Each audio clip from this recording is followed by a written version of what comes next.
Hello, everyone, and welcome to another horrific review. Chris and I are back as we maintain the masquerade with Kindred, the Embrace. Julian Luna, the undead prince of the city, leads the vampire clans as he falls in love with Caitlin, a human reporter. This was meant to be a two-stream affair, 8 episodes, but I'm watching this and like, nah, I can't talk about it for two streams. That how bad it is. Chris actually avoided doing this. We've had to put this stream back twice because Chris couldn't even face it. Like he was nearly about to quit the channel. So my I first apologize. my first thought as I was watching this was a very elaborate revenge plot by Colin. Last year around this time, I sent him, which was well intentioned, a DVD of Voyage of the Demeter, Oh, that's which he hated. So Colin, unbeknownst to me, secretly plotted, invited me on the channel many times in what I thought was a good-natured gesture, only to a year later hammer the revenge by making me watch 8 hours of what is the worst piece. This has to be the worst, not worst vampire show, not worst adaptation of a TTRPG show. It's just the worst. The worst. End statement. This show made me want to pop in the Sharknado DVDs and watch them all over again. So, credit to you for a very slow, well thought out revenge plot. But again, Voyage of Demeter I thought was going to be good. So I have an excuse. Right. What is your excuse? In my defense, I came across this via a news article. I had no idea this existed. So I was covered a news article which talked about a long forgotten gem of a 90s show based on the role playing game. And I put it in the back burner and went, oh, that might be worth looking at. And then lo and behold, Mr. Campbell decides we're going to play Vampire the Masquerade on Evil Live Play. Yes.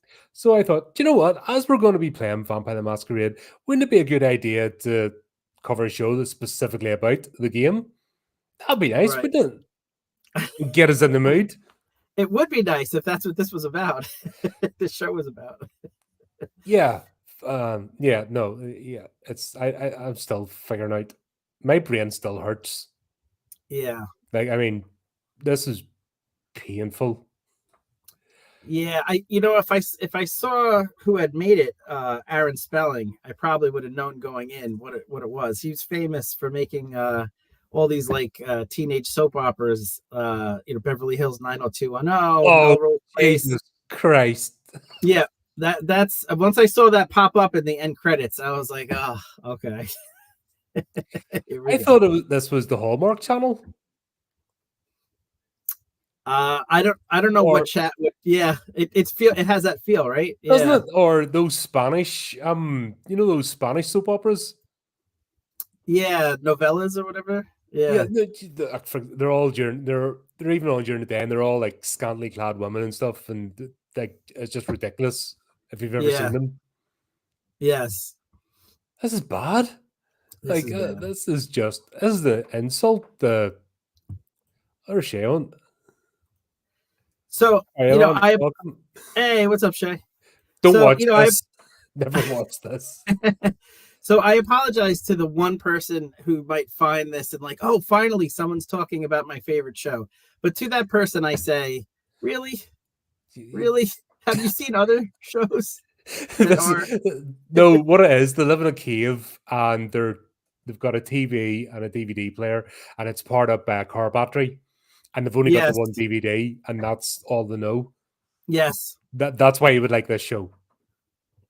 Yeah. That makes I need sense. to go back over that article I covered because I have a funny feeling I was being trolled and I didn't pick up on it. It must be a massive joke to go, ha, ha, ha, ha, and then get somebody like me to watch it and then go, ha, ha, gotcha. Yeah. Okay. Yeah. So this was a thing, and it happened, and we watched it. I mean, it actually feels violated. You feel like you've been touching the wrong places. That's what this show does. I'm telling you, as I'm watching, I'm just picturing you at home, just laughing.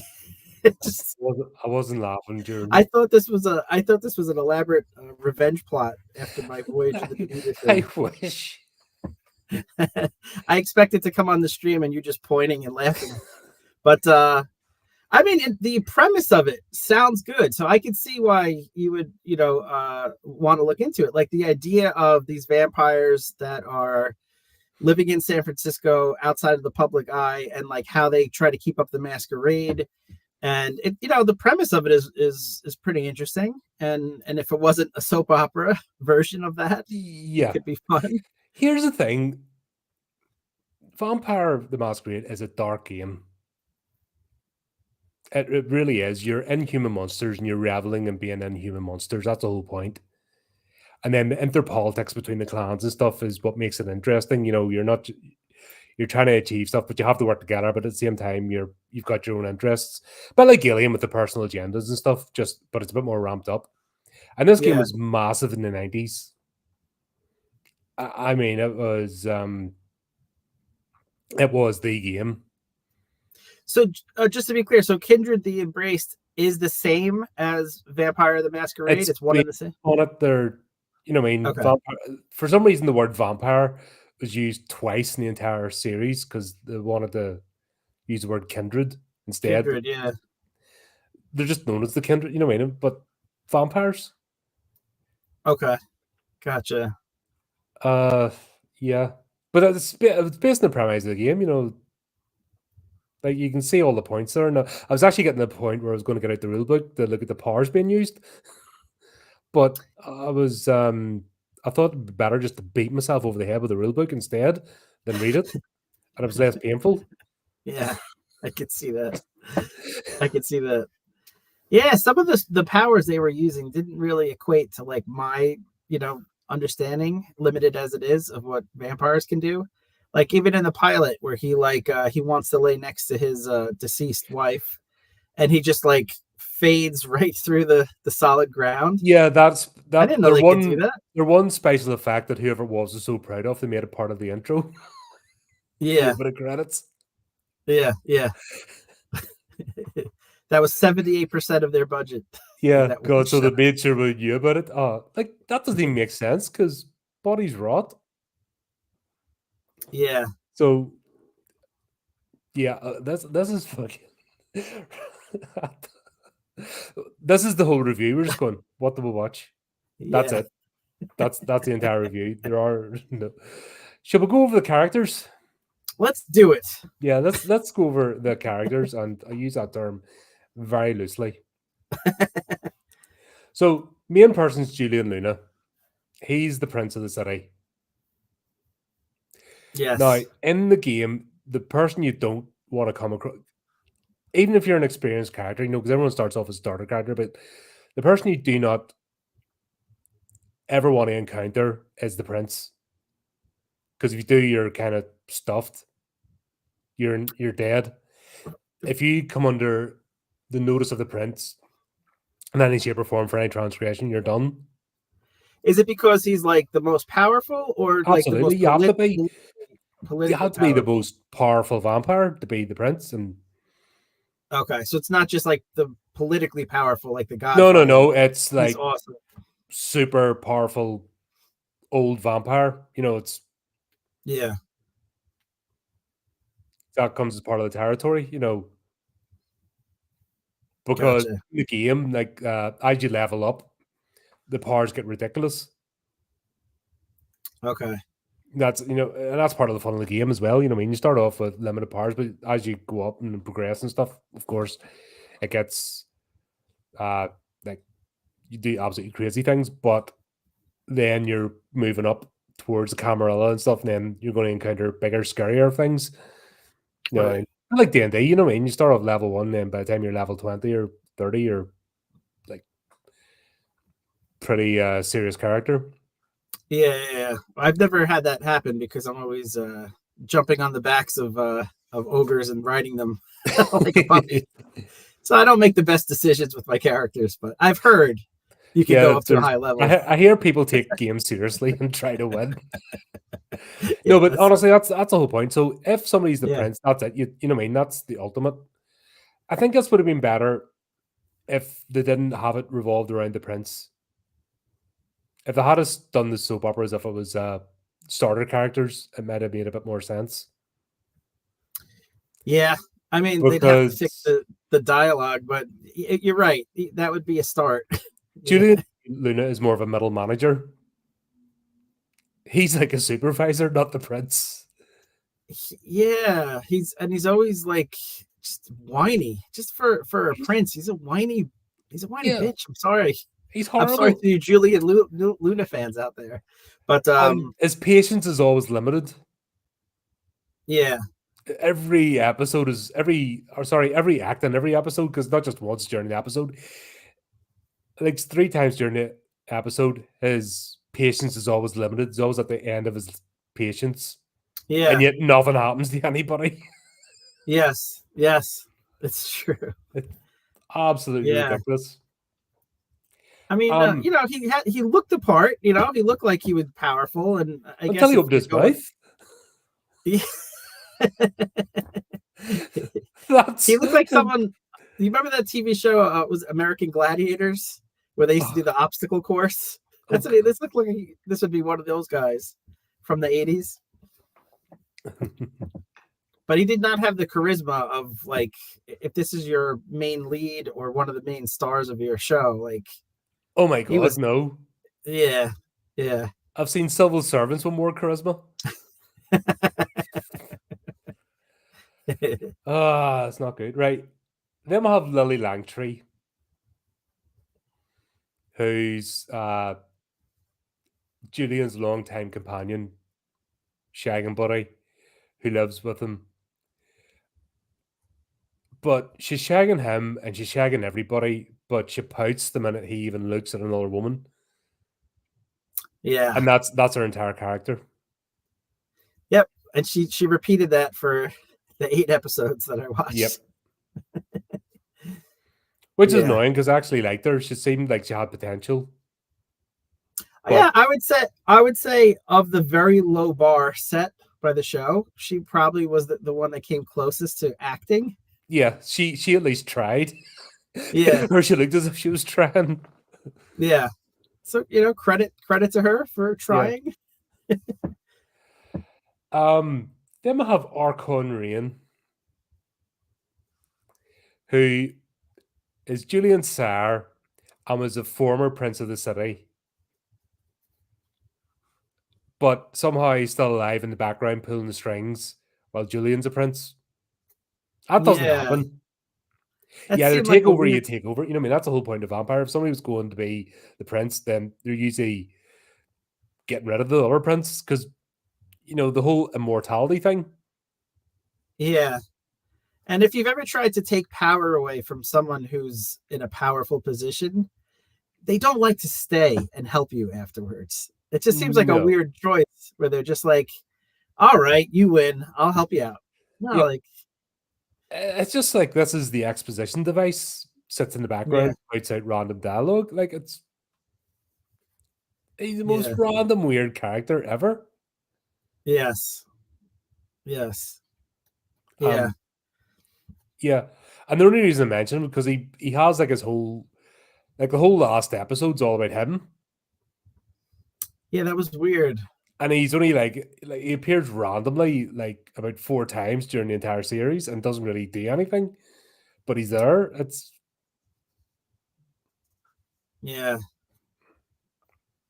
you could definitely. There's a lot of shows where I'm like, oh man, if they had just given it one more season, I really think things were starting to click. This is. How many episodes was this? 8 total, or is it 16? Yeah, I think by episode 3, I'm like, end it. Stop it now. This show was 8 episodes in the first season, and I have to say, mathematically, it was about 9 episodes too many. And I know it doesn't. The math doesn't add up. No, you need to go back in time, and Terminator needs to go back in time and like take out the right team. Yeah. If you've watched the show, then you'll agree that the math don't watch the show. We're doing it so you don't have to. We're trying to save you here. That's right. That's right. Merry Christmas.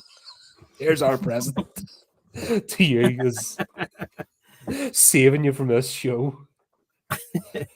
There's a lot of people who say to me, I've never heard of this. I'm like, good. Keep it that way. Yeah. Right. And here, right now, we've got the two most insufferable characters, which is fucking hard to say in this, but we'll have Cash.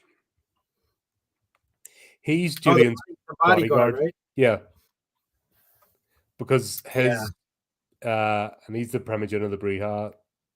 No, he's not. He's Gangrel. Oh, okay. Yeah, sorry, he's not Brujah. He's Gangrel.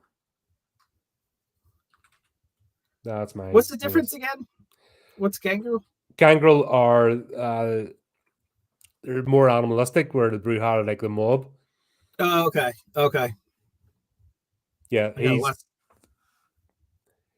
the Gangrel are the only ones that go hunting people and stuff. They're almost like werewolves, because the vampire can get the werewolf, and yeah, all he Okay. does is just simp after the next most insufferable, annoying character. Gotcha. God, I hated her. Sasha. Oh, that's the niece, right? Yeah. Oh my gosh, Great that niece was or something. that was the one in the opening episode where she walks into the funeral. Yeah. Oh God, that scene. If you want to know like why we're ripping the show apart, just watch that one scene. So it starts out as a well-meaning, funeral of his grandson, who's now older, human grandson. Yep. human grandson, who's now obviously older than him, as he's a kindred and immortal.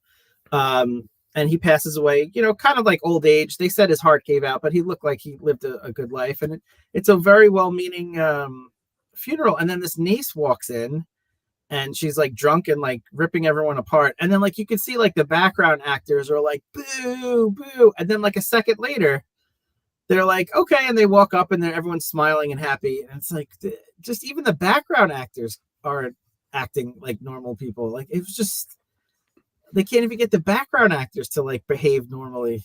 Yeah. And Julian decides she's the most important thing in his life.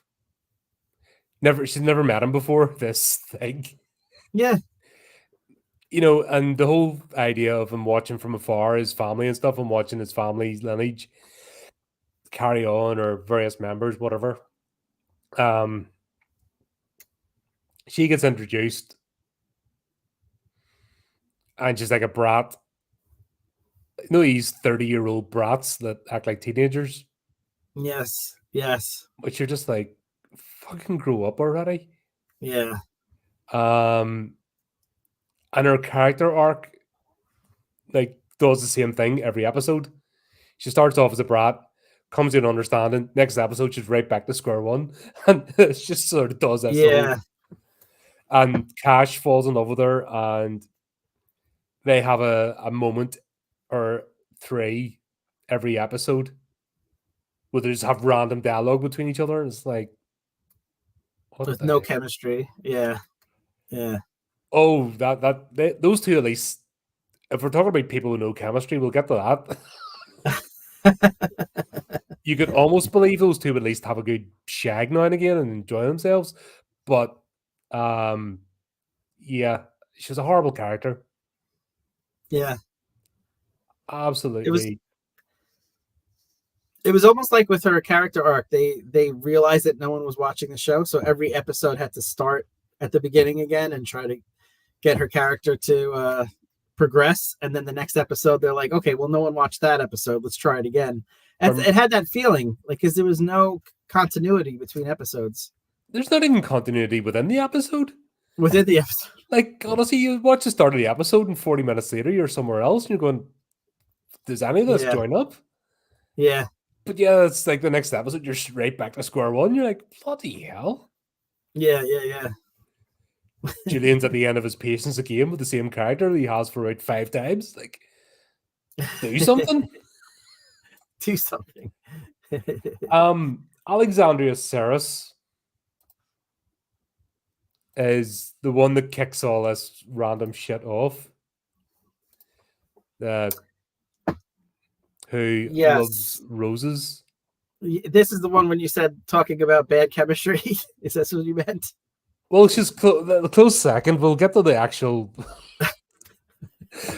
Yeah, she's in love with Detective Frank Kohanic, who's a human. Yeah, how could you not, right? With all that charm Frank has. What a weirdo that guy was. Just yells randomly at people. He's always just argumentative and yeah. Yeah, she's allegedly in love with him, and yeah, she has to stay near Rose's little die, some weird shit like that was going on. And she decides that she's going to break the masquerade. The masquerade gets broken every 5 minutes in this. Yeah. No one seems to put much effort into keeping this a secret. It's like, I have a theory about that, but I don't know if you have one, so I'll just not. No, I want to hear your. I'll keep quiet in case I. No. Mine is not about that. So I want to hear your theory about that. So wait, hat and glasses. Let's do this right. No, only for the real theories. Mine's only up to right. I genuinely think that this show was made by real vampires because the game was getting too close that people were actually starting to like on the vampires existed. So I think they made this show to make people that disgusted that they just like forgot, didn't even want to hear the word vampire ever again. Which I kind of felt like after this. Yeah, it worked. that would be genius. There's actually real vampire wrote this movie to go, or this series to go, yeah, they'll never think of a vampire again after this. They'll never even want to hear the word. That's right. I like it. Colin's rational theories. It's the only thing that makes sense because there's nothing that makes sense about this series. Yeah. And then we've got Frank Kohanic, who he's a grizzled detective that sometimes looks like an old grizzled detective, and then the next thing he looks like a teenage boy. Yeah. It's like what the hell? Are they using prosthetics or is it the lighting or something? But why does he look like two different characters? Yeah, and they were trying for that 80s trope of like the police guy who's on the edge and doesn't listen to authority, and it's just we've seen it so many times, but just done so much better than this. Yeah, and it doesn't make sense why you don't even see like the police chief like at any point. Like it just seems like he's just a like on the edge for no reason, always angry, always. Nothing's happening to him, and he's supposed to be in love and stuff. So you don't be on the edge if you're in love, and yeah. Anyway, yeah, that was the thing. Alexandria, she's the one. We'll get into the first episode, but that's the whole reason for this show, apparently, and stuff happening. And I didn't buy it. It didn't make sense that she would give up essentially eternity over this Joker, and it just I didn't buy it. It didn't make any sense at all. No, it didn't, and the dialogue as well was just painfully done, and it was like a one night stand too. Like they didn't even like make it seem like they were together like a long time. So it's like she had like a one night stand. Maybe she saw him one other time, and then all of a sudden she's willing to like give up eternal life. Yeah, it's like what? And how did she break I can't even remember now how she broke a masquerade. Oh, she told them. But everybody's telling everybody there should be no vampires left in this series. Yeah, but she really wasn't. She wasn't very careful even before that. Like in the restaurant, she like she goes into the bathroom and there's a girl doing cocaine because it's the 80s, and she just sucks her blood right there, and then the girl comes out fainting. Like that's not really keeping a low profile. No. Oh, we'll talk about that as well. The fucking shit every time a vampire fights. right? And then we've got Sonny Toussaint, who's Frank's partner. He's also a vampire. Yes, yes. That was the big twist. And the actor, he played the sergeant in Dexter series. I And it's never just saw that. no, it's just the same character. Oh, okay. You motherfucker! My eyes are on you, motherfucker! You know that he just plays the same character. Yeah, yeah. Yeah, this is where it gets even more stupid because what was that movie with John Travolta and Samuel L. Jackson? Oh, Pulp Fiction. No, the other one with Basic. Oh boy. It's called Basic. Oh, that's it. Oh, Yeah, I thought there was another part to it. they're Okay, investigating I a didn't see murder. that. They're basically Samuel L. Jackson plays a Rangers instructor or something that takes him through boot camp for special forces, and he's like a police, military police investigator, and they're investigating the murder of one of the cadets. Oh, I never saw that one. Right. So it's not a good movie, but spoilers, half the freaking platoon's all secret agents investigating. Gotcha. Like half the fucking Okay. platoons are every other person's a fucking an operative. Gotcha. And that's what this feels like. Every other fucking person in this city's a vampire. So there is no masquerade because like about 3 humans.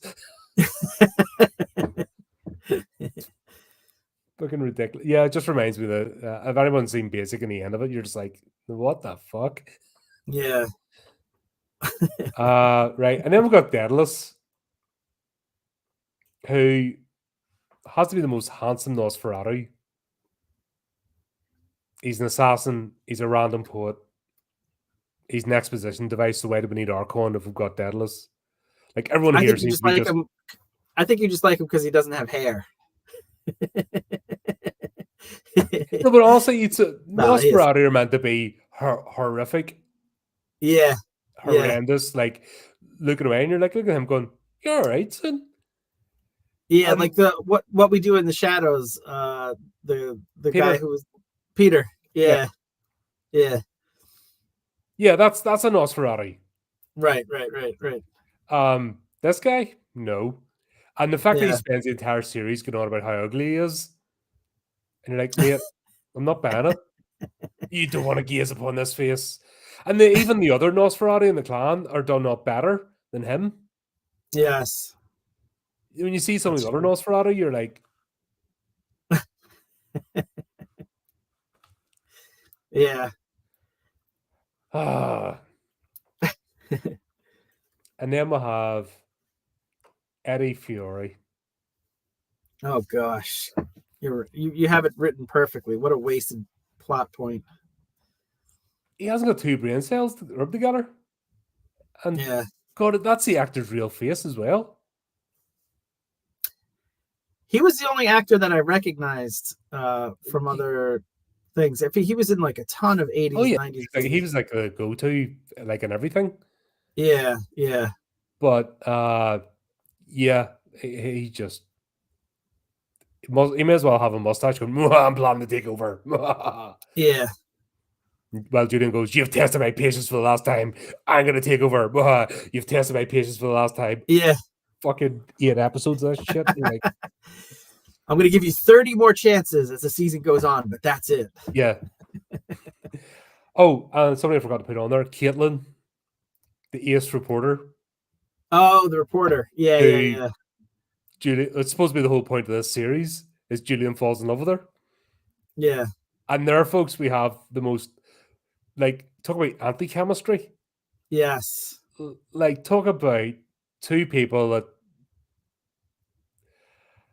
I've seen bromances with more flair. I've seen people who just said hello to each other in the street with more chemistry. Never going to see each other again. There is no reason. Even Alexandria and Frank, who are crap, Right.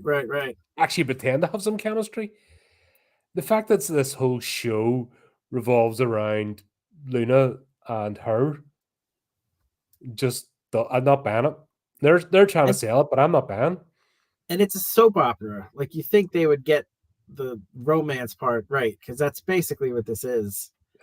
I've And seen they can't soap even get operas do that better. I right. fucking hate soap operas. Fortunately, my mum was addicted to them, so growing up, that's all was on the TV. Like every one from about 5 o'clock onwards, it's fucking every soap opera. You know, that was it. You weren't allowed to till we got our own TVs. Was like that was it. You weren't allowed to watch anything else. Shit. Right. That's why I hate Yeah. TV. I think. That But makes even sense. they got it right sometimes that you could actually believe it. But oh my god, that's like I'm not buying it. No, these are the people that were rejected by all those soap operas that your mom watched. They couldn't make the cut, so they went to this show. Yeah. This is almost like do you know why people might get sent in the punishment detail?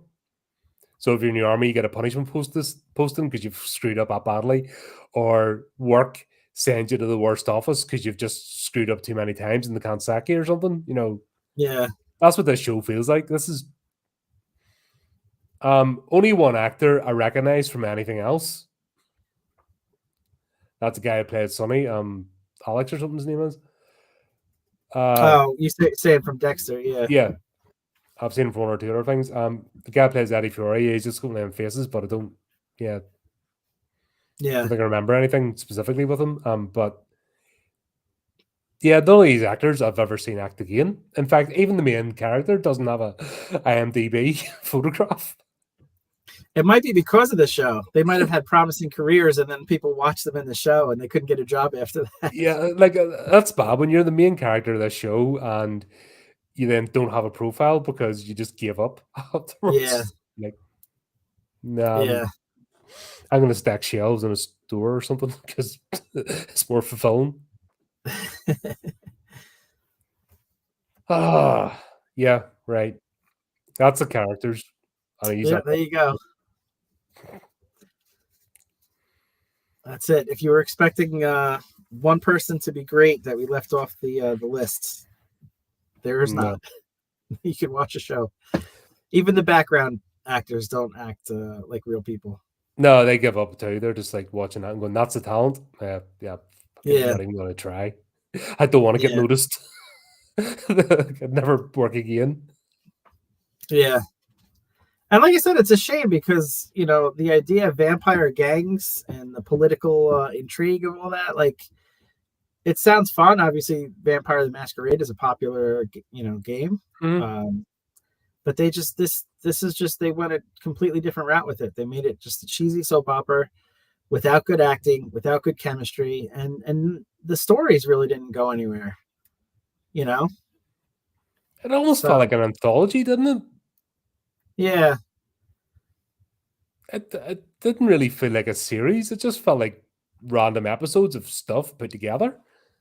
Yeah, you could tell they were just throwing stuff against the wall to see what stuck. If the audience, connected with any actor, that would have been Do the you know what they focus. should have done was just take one adventure somebody played and just wrote it out. Yeah, Just sit down with a bunch of nerds who are really into vampire and watch them play, and then just record quietly in the background and jot the notes down. yeah, I would have taken them a couple of 3 sessions. Say a game's 3 sessions. There's 9 hours. That would have done it. And there was their entire plot. They just had to flesh that out. And it'd be yeah, more fun than this. for sure, for sure. Yeah, So we'll start off with the original saga. And we've got people chasing people on the rooftop. on the rooftop and through this building. And you've got Frank and Sonny, like, are detectives and they're chasing them down. Now, I have to say as well, this is broad daylight. That I was just gonna say, that was the first thought. So this is like your introduction to the genre, and everything you know about vampires is already up in smoke, as they say. Because it's broad daylight and they're running on top of a roof. So right away I'm like, what am I watching? Why aren't they burning up? This doesn't make any sense. So apparently there's something about they couldn't afford to do something. They Shoot couldn't at afford to certain times. shoot at night. Yeah, apparently, I think it was something like that. It was like overtime rates or something, and they couldn't afford the post production to darken the sky a bit. Yeah. Can't you put like a filter though? Can't you film in the day and just put like a filter or something? Maybe they didn't have the money for that. Yeah. Yeah. Fucking anything. Even a bit of acetate, back in the day, that, for projectors. Yeah. They could have done, this is how uninventive they are. They couldn't even figure that out. Yeah. So it was meant to be, we're just, dawn's breaking, they're run at nighttime. But no, it's Right. fucking middle of the afternoon. Bright It's been yeah. sun fucking beaming. The sun is literally right on top. I mean, And it's you're not. meant to suspend disbelief that this is Yeah. what's happening. And then it's like, oh, the Bruja, say this, blah, blah, blah, blah, blah. And so there's two gangs fighting, and they stake this guy. And then at an opportune moment, he bursts into flame. Like he's been sitting in the sun for like, but apparently the sun works at this point. Right. Exactly. I'm And out this of is even at your that point. opening shot. This Mhm. is what's trying to get you, as an audience to like get hooked. And that's your opening shot, and it's already off the rails. Yeah. Yeah, I'm Yeah. just like, nah. I was almost tempted to call you back in and go, mate, maybe I made a mistake. Well, a good friend would have called. That's all I'm Yeah, saying. I'm a shithead. What can I say? But yeah, I was like, okay, nah, it can't be that bad. Nah, this has to be a mistake. Nah, right. I've committed to doing it. Let's have a look. Um, and then I have Frank and Alexandria, and she's like, I've never been out with a cop before. Do you have a gun? that's the that's the dialogue that they're getting. And I'm just like, this is the choices you're making. Who's writing this? A 10-year-old? Yeah, yeah. Do you have a gun? That's the question. Is it In supposed to America. be like 100 and something years old? Like that? That's that's what you come up with. Yeah, I didn't buy their relationship. I didn't buy any connection, and certainly not to the extent where she's willing to throw away, her kindred or whatever they call it. Yeah. It just didn't. The whole thing just didn't make sense to me.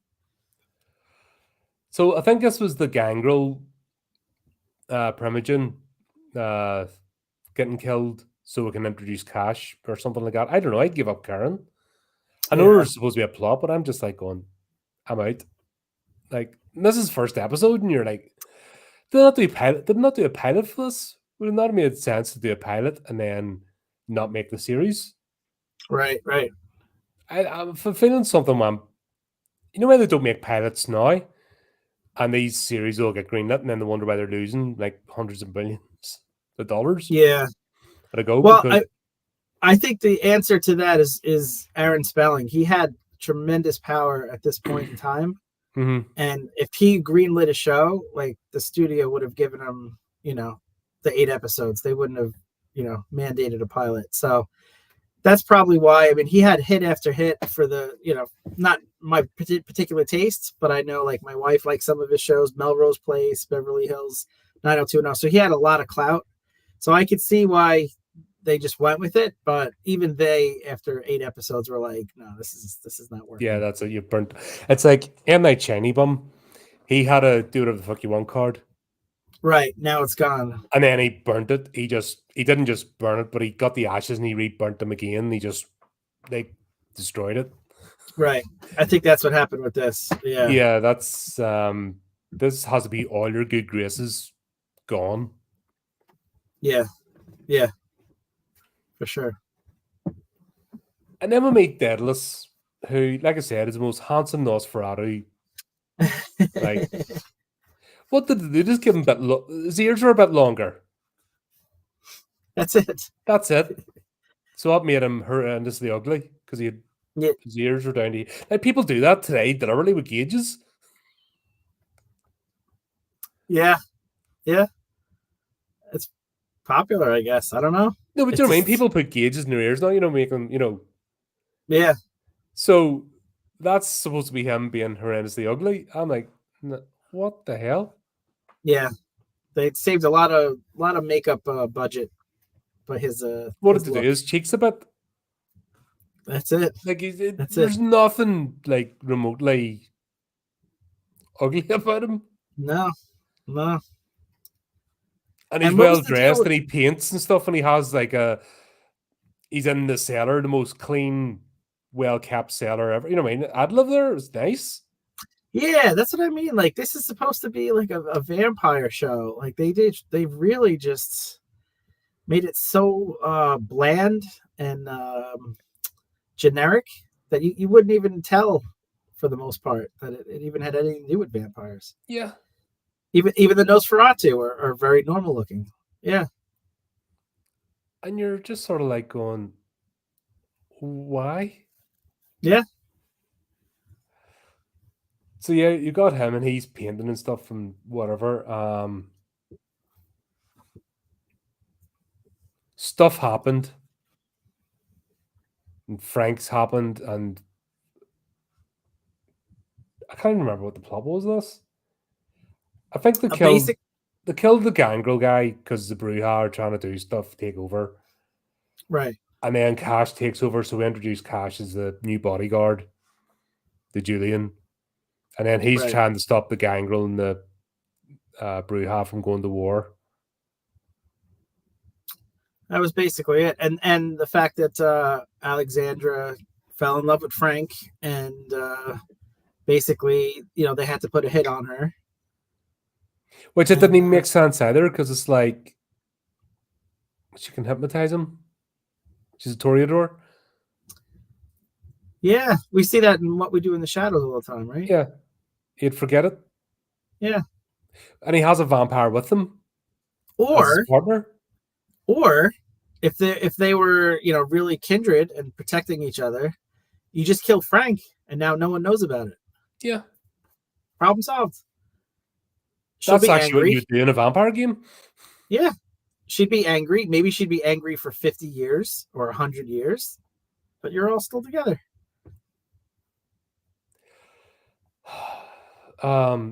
Yeah. So that went round in circles, and then Alexandria's death scene.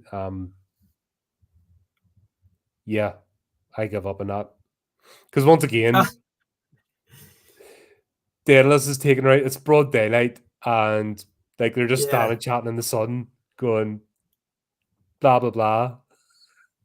Yeah. The real sun's coming up. What do you mean? No, not yet. It's when it hits that part. It's dangerous for vampires. It's like maybe it's like popcorn, where it's like secretly kernelling up inside her, and then it eventually hits a certain amount. Yeah, I can't get over it. That's the bit that kills me. Is the middle of the day in San Francisco. Yeah, and then even the part where she jumps off. And then it cuts to another image where all of a sudden she's in the middle of the bay. So she's jumping right against the wall. And then there's an image of her and she's like completely surrounded by water. So she somehow jumped like there. Just every aspect of that in broad daylight. Yeah. Oh yeah. And then the rose at the end, because that's what's on the front cover of the second edition book. I didn't pick up on that. That was the Easter egg. Okay. I wonder if this guy actually read the book, or did he have somebody read it to him, or maybe he just saw the cover. Yeah, that's it. He saw the cover and went, "Yeah, that'll do. I'll make a show on that." There's nothing apart from names. Yeah, like there's nothing even remotely in the vampire world in this. I figured it, and I don't know much about it, but I could tell that this has nothing to do with any known vampire lore, basically. Nah, man. Prince of the City. The titles of these fucking episodes are horrendous as well. So just before we get to the next episode, I thought it was important. This bothered me, or at least not bothered, but I was curious as to why, of all places, they would pick San Francisco to have their location. I mean, it seems like such a big part of the show. Like they're always showing backdrops, and it just seems to be intrinsically an important aspect of the show. It can't have been cheaper to shoot there. Because it's near Los Angeles.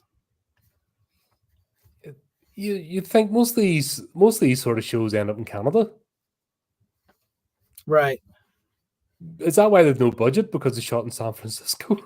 Very expensive city. Yeah. But in canon, like why would they choose San Francisco? You think there's an actual plot reason? Oh yes. In fact, I've figured it out. It got me thinking, and I figured it out. How have you got brain power to think? Well, check back with me after this theory. All right. Good luck. Let's do it. It's a theory. It's a Chris. It's a theory. Chrissy Chris. Chrissy Chris. Chris's crazy theory. Yeah, good luck, because I don't know how you can make anything of this. Well, let's take a look at San Francisco. So I thought it was an interesting place for the setting. So, if you wanted to set it in the United States, there's plenty of cities. Why pick such a populated area? So then I started to think San Francisco actually has a lot to offer a vampire family, or kindred, as we call them here. So for starters, how about loads of murders every day? Well, there's more. I didn't write that down, but that's actually should be number one. Hobos, like living like all over the place. Yes, food that's source. good. I should have talked to you before I wrote this out. There's no law and order. Yeah, damn it, those are all better than what I have. But let's just go with what I have, because it matches the slides. I always like to say slides, like I'm in the 80s again. So for starters, how about the historic Golden Gate Bridge, right? What better spot than a bridge for a bunch of vampires to hang out? Wink. So if you look at Lost Boys and where's Steve when I need him? So if you look at the Lost Boys and other vampire movies, bridges are a great place to hide out from society. No one's expecting you to be there, and if you're in bat form, it's just a great place. So I was like, all right, well, it makes sense. It's a very elongated bridge, so that you could hold a lot of vampires. But we need more. We need more reasons why they picked San Francisco. So then I thought, well, it's very foggy. Outside of London, San Francisco is one of the foggiest cities in the world, providing valuable cover for the masquerade. Although they don't seem to care. They don't seem to care much about the masquerade. No, but there wasn't much fog in this show. If they even had a fog machine, it might have helped. That's true. That's true. But it would have been a good idea had they put the budget into it. So it is a very foggy city, as this slide proves. Another reason San Francisco is a good location for vampires is secret tunnels. So I did some very poorly funded research, apparently by microfilm and old news clippings, and I discovered that underneath Nob Hill in San Francisco is a series of secret tunnels that the vampires' clans can utilize during the day to stay out of the sunlight. Although, again, they don't seem to have an issue with sunlight. Yeah, that doesn't seem to matter. So I might be putting more thought into this than their. I think you put more thought into it already than the show did. So we need more. We need more reasons why they would have picked San Francisco. How about this? San Francisco has a very diverse population. Look at them there. Look how diverse they are. And, that's great for vampires looking to try to blend in, with society. All right. So that's another reason. What about the nightlife? So the average look for a vampire player, and the vampire was like long black leather trench coat, long black hair, not the whole golf look. So they weren't exactly looking to blend in. How is that going to blend in? That's true. That's a fair point. So how about this then? How about the vibrant nightlife? The late night activities could provide ample opportunities for a vampire to hunt. Then what went wrong with their club? We haven't even got that yet. Haven Club, right? That has to So be. Do you know the one you might go in for a drink before going out for the night and it's empty? yeah, Or the one there's yeah, like 3 people and they're like one person dancing in the middle of the floor randomly. Like yes, that's not the club you go to for fun. That was shit. that's true. But there's there's a lot of good reasons why San Francisco would be a good place as a home base for vampires. This show didn't pick But any of them though. no, the show didn't do any of The those. show didn't bother like highlighting any of them. But as I was watching, it finally clicked as to the main reason, and it became crystal clear to me because of my superior intellect as to why San Francisco was chosen. And this was the scene that helped me figure it out. In the pilot, stay with me. I'm trying. Is it over yet? Oh my god! Like Look at the chemistry. Like you can just tell they're in love. What the? By the way, is it over yet? Is a popular thing my wife says at night. But listen, so this is the scene where he feels for her heart, and he thinks she's dead because there's no heartbeat at all. Can't feel her heart, right? As pointed out clearly over here. Yep. So in this great scene between these awesome actors. So, but this is what hit me, and it's so obvious. Why didn't we see it, Colin? Good buddy. Why didn't we see it? Because I was too busy crying. That's why. I was too busy going, why am I watching this? Why did I do this to my life? Yes, that's correct. That is the reason that we didn't see it. But the reason the vampires located in San Francisco was to be closer to the first prince and head vampire that started there. That's right.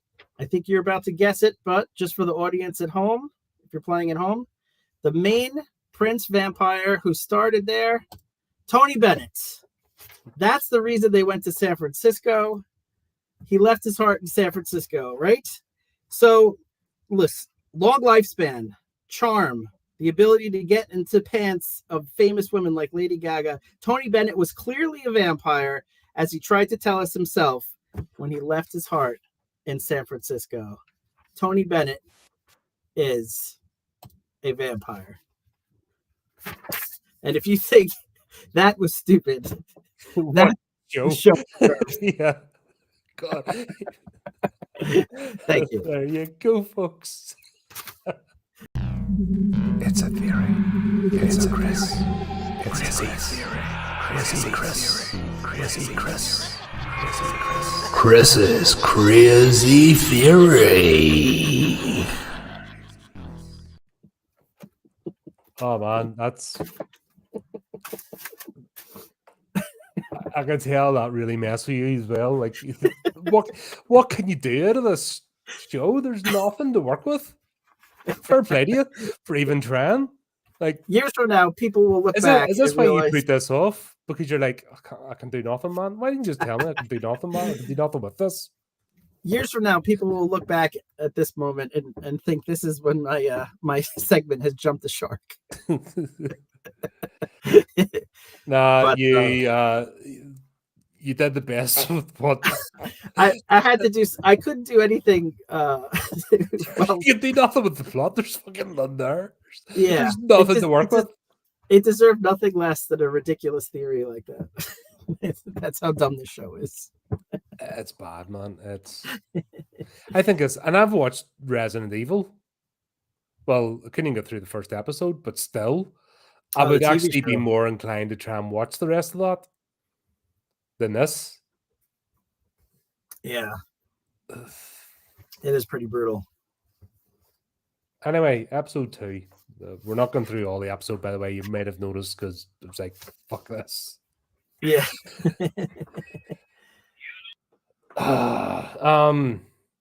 Yeah. We find out Sasha decides she's going to live with Uncle Julian now. But she's also not. She hates his guts. And she's going to act like a teenager, even though she's like freaking early 30s or something. And yeah, that's a thing. Yeah, this help me out because I've got nothing. This was again. This I've was got off the this 80s. fucking. So I am so done with this. Like, could you picture having to do another stream of this and go into each of these episodes in detail? no, only if I've murdered someone, and then this would be a fair punishment. Yeah, But I think the age difference is one of the the staples of a good 80s soap opera. They didn't really worry about that stuff like they do nowadays. But again, it just Frank, I don't know. If that's your main protagonist, I feel like you got to do a better job, with the casting. If he annoys you, if the main protagonist annoys you as a viewer and you can't wait for him to just shut up and just go away, that's kind of a bad sign, right? who is the main protagonist in this? Because it's supposed to be Julian, but he's almost like a side character. He's too bland. He's too like, I don't know, boring to be the main draw. He's like a So chef manager at McDonald's. You know what I mean? He's not. Yeah. I will say the only entertaining part of the entire 8 episodes was in the pilot when Frank shoots Julian, and that he's immortal, so he's not going to die from it. But he looked like Julian was in so much pain each time, and then every time he stands up and he tries to brush it off, and he tries to keep going on with his spiel, whatever he was talking to Frank about, and then Frank shoots him again, and he falls over, and he's in so much incredible pain. I was like, this is hilarious because Julian keeps standing up, and he's not going to kill Frank. He promised Alexandra that he wouldn't hurt him. So every time he gets shot and he's just writhing around in pain, and then stands up and tries to be the cool prince again. It was actually pretty funny. It didn't mean to be funny, but that was actually unintentional comedies, unintentional comedy. Yeah.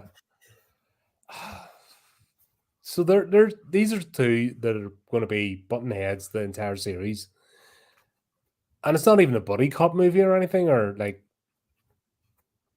anything. It's just it's like two rocks bashing against each other. Yeah, there's nothing here. Yeah. Then we're getting introduced more of Caitlin, and yeah, she's another wooden plank with absolutely no charisma whatsoever. Yeah.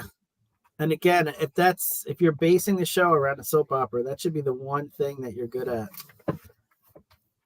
Hey, Michael, how are you, Puddle? Pal? Yeah, I'm just not Oh no, Michael's asking if this is a new show. No, we like him too much. Don't stay away.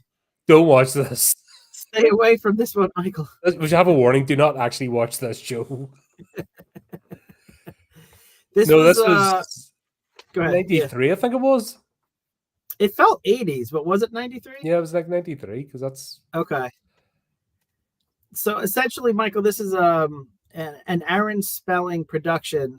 It's supposed to be like a Vampires of the Masquerade, but in soap opera form, and which we didn't know going in, and it just it really didn't land well, and it was canceled after 8 episodes, which again is 9 episodes too many. Too many, yeah. Should have went back in time and took out the writing team. Yeah. Critical Role have done more compelling dramas. Yes, right? Fucking more compelling streams. Yeah. On YouTube. Watch some actual live play of Vampire the Masquerade. Don't watch this. That's a good point. Go to a YouTube channel and watch their actual live play of a game. We have one coming up in January. 12th of January? Yeah. And I am a terrible actor. I don't pretend to have any skills, but I am already better than everyone that's been on the show. I concur. Because, yeah, at least you make an effort. I do make an effort. These people are just like, it's like they don't want it. Like that picture you showing her face that just said it all. That's everybody's expression during this entire show. Exactly. Here's the thing, though, that Lily and Julian showed a bit of chemistry. Yeah, You could see I those mean, two being together. yeah, I think Lillian, we said at the beginning, is probably the closest thing to an actual actress. Someone who actually, makes an effort, because she did, even though like she'd nothing to work with either. Yeah, Her dialogue shocking. You could almost see her internally hurting inside, going, am I getting paid for this? yeah, It's like, what's her face, Lily, whatever, on her 70th bloke. yes. Only 30 more to go. Oh dear. What was this episode actually about? I really Frank don't gets know. set up for a murder, even though it makes no sense. Yeah, his And partner is trying to set him up for this. Yeah, stuff happens. More stuff happens. I give up. yeah. They were hinting that Alexandra was Clan Bruja. It was tough. I tell you, it was tough to follow at this point. No, was Alexandria not a Ventry? Oh, okay, I think she was a okay. Ventry. Oh, gotcha. Same clan as Julian. Okay, yeah. Sasha's in trouble. Yeah, Yeah, the Sasha's always in study trouble. plot thickens. Yeah, this is kind of a nothing episode. It was like Really. not stuff's happening, but nothing's happening at the same time. Yeah, Each of these episodes just felt like filler, yeah, because there'd be something in the plot happens and then it stopped for this like monologue scenes of just soap opera dramatics, and the soap opera dramatics actually made no sense because they're actually interfering with the plot. right. There's one later on where Cash has to go and do something really important, but he stops for like 5 minutes to talk to Sasha.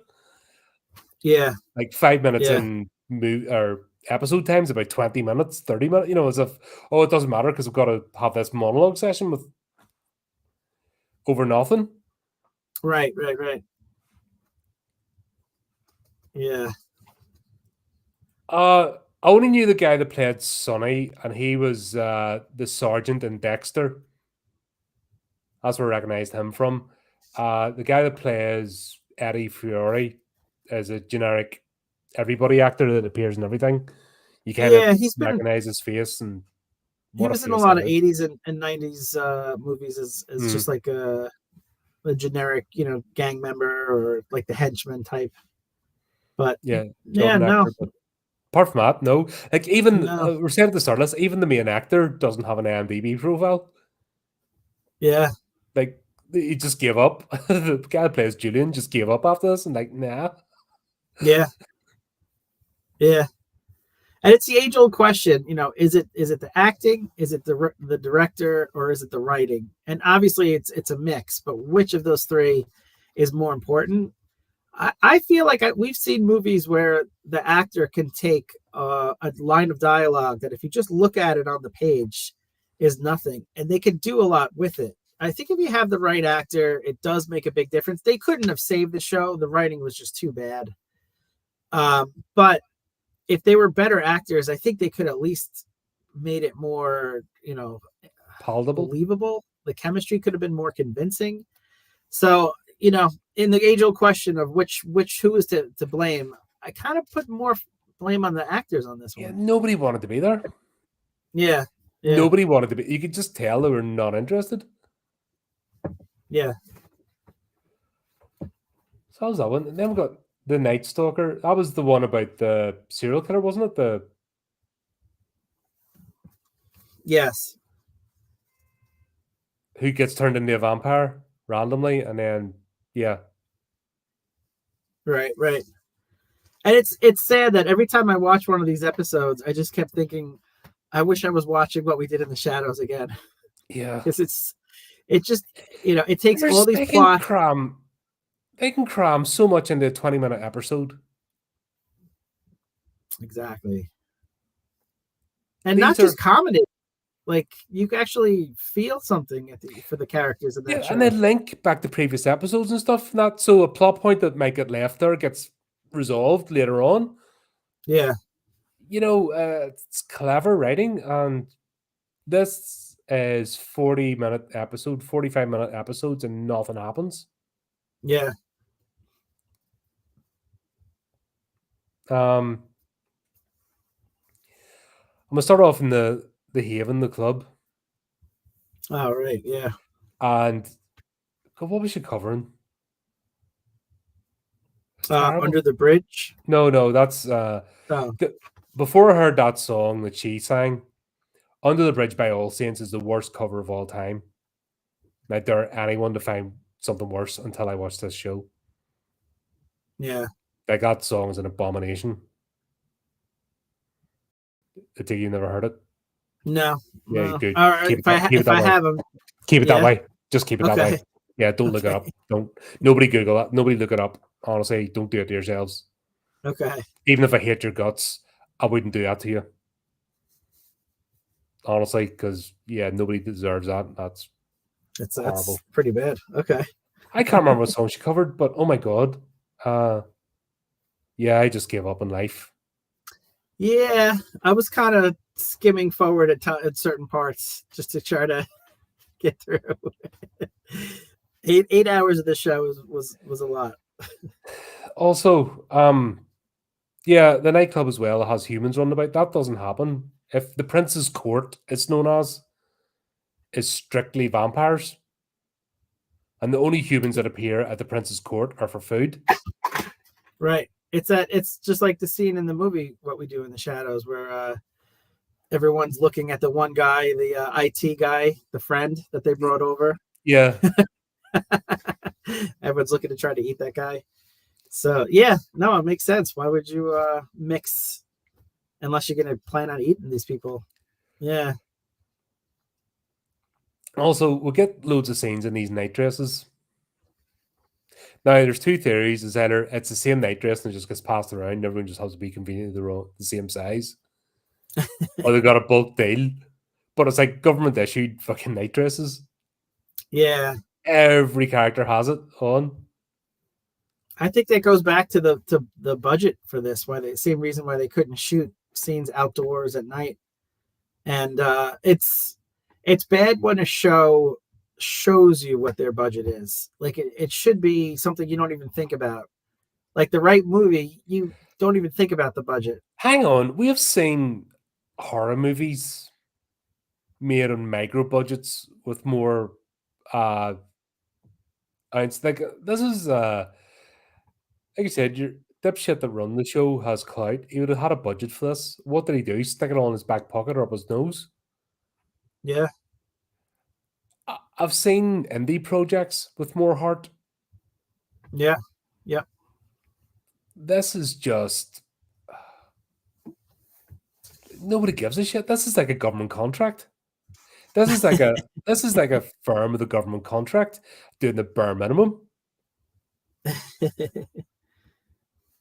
Oh, The Strain. I never saw The Strain. Oh, that was a while ago. Is that worth Oh, don't watch. Oh shit. Do not watch Salem's Lot. Don't. My review is 45 minutes long of me swearing. And I even couldn't finish the movie. I had to stop. And I just did the review and I couldn't finish it. I gave up at the 33-minute mark or something. Yeah. I didn't even manage 40 minutes into it. I gave up. It was shit. It's embarrassing. Okay. But I would recommend that over this. I would recommend The Crow remake 2024 over this. Ouch. Yeah. At least those shows got me annoyed. This just makes me give up on life. Yeah. Like, honestly, yeah, those night dresses are like Hallmark Channel, just generic. Everyone's got them. They're all bland. They're never going to show you boobies, but they keep hinting. And it's like, you're never showing anything. This is like middle of the afternoon soap opera. You're not going to do it. So stop trying to pretend that you are. Right. And then we've got Sasha again. Being Sasha. Yeah. The problem with the show is so many of the characters, when they come on screen, they just aggravate you. Like you're just waiting for them to leave. Like Frank, Sasha, there's too many of those. Like, who are you rooting for? Like who? Like what?